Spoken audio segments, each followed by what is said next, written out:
Welcome to another interactive session with 10 Count, and we're glad to have Khortni Kamyron with us, the headhunter. First of all, glad to have you here, Khortni. I would just want you to take us through what's going in your life right now after your fight at BKFC 41. Honestly, I've just kind of taken the week off and enjoying some time with my family and um not training for a few days just so I can heal up. We just saw that you had a great fight with Gabriel Roman, which was called off as a major decision.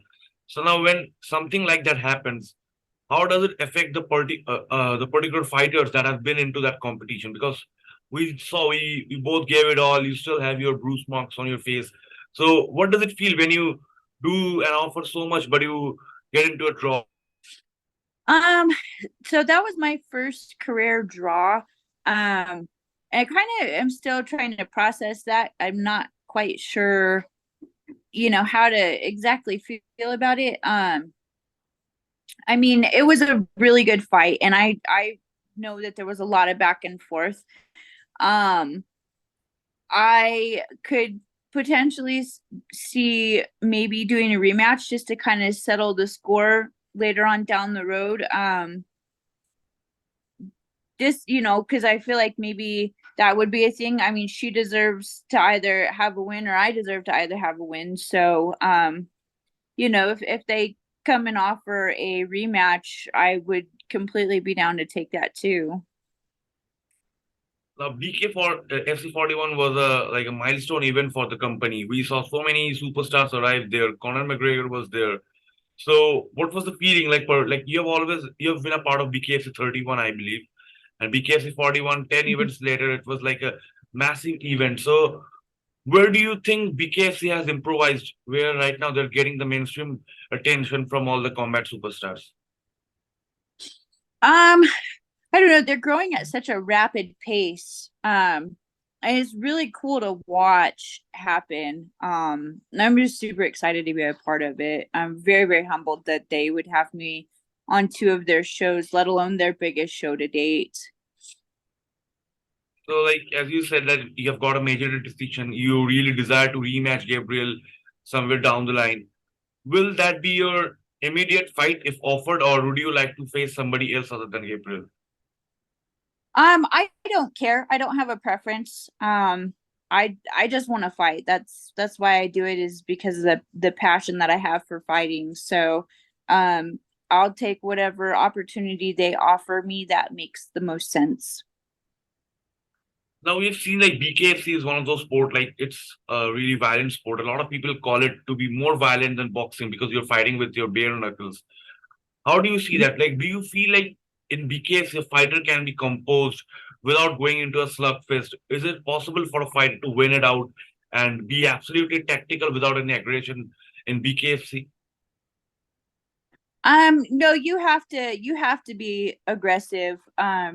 Because if you're not the one throwing hits, you're the one that's getting hit. Um, to a point, it does seem a little bit more aggressive. It seems a little bit more barbaric because there's more superficial cuts, there's more blood, there's more, you know, um, those things.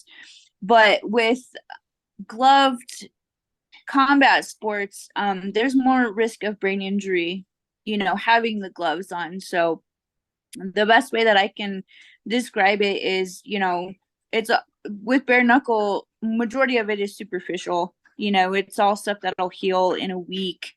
Versus if you, let's say in MMA or boxing, you get punched really hard in the head or you take a kick to the head, you could have a concussion and be out for a month, and then that's damage on your brain, long term.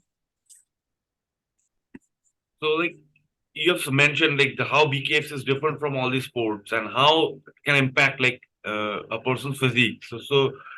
And we have seen a lot of former MMA fighters, former MMA, UFC superstars get into the BKFC scenario and achieve maximum success. So, is it fair for me to say that BKFC is extremely well suited for former mixed martial artists, or do you think like it's more of a sport where boxers can reside? Because I still remember when Artem Lobov faced Paul Maligney, he went on to beat the boxer. So, is it fair to say that this is a sport more suitable for mixed martial artists than professional boxers?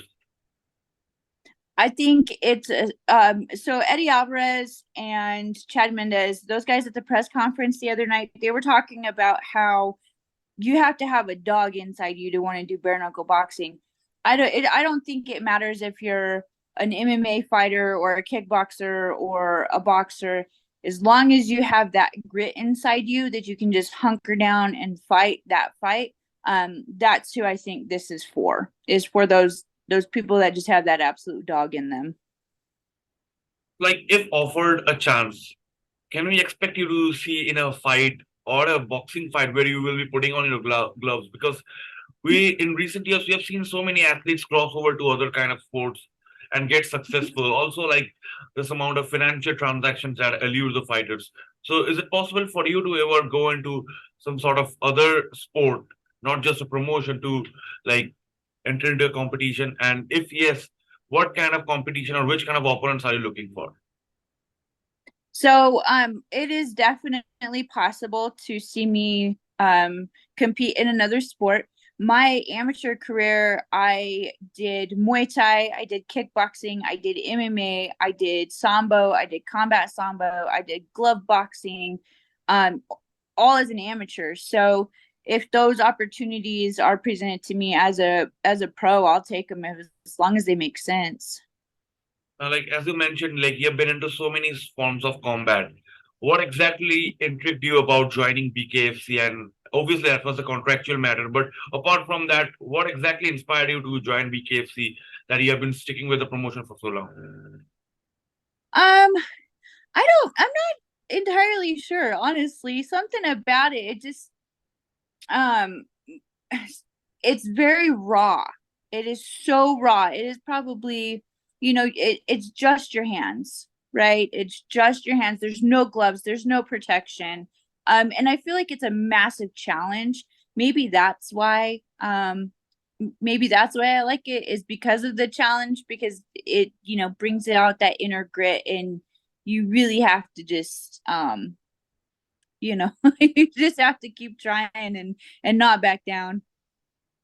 Now, talking about the safeties of fighters, do you feel like BKFC is offering the best medical safety at this particular point, or do you feel like there are still some areas where the promotion can improvise or look into? No, they do take really good care of us. There's all sorts of measures that they have in place before, during, and after the fights, just to make sure that their fighters are taken care of, to the best of their ability. We do concussion protocols. We're not allowed to leave the venue until the doctor gives us the okay to leave the venue. Giving us a once over, making sure we're all right. So no, I think they do a really good job as far as taking care of us. So we're almost in the final stage of our interview. So any particular message you want to deliver to your fans about your next fight or any updates regarding your career at this point? I don't have anything in the works yet. I'm hoping that they'll have me back at the latter part of this summer. That would be really cool. I'll get back to training here really soon. And as far as like all the fans, I'm blown away at the amount of support that I'm getting from just complete strangers.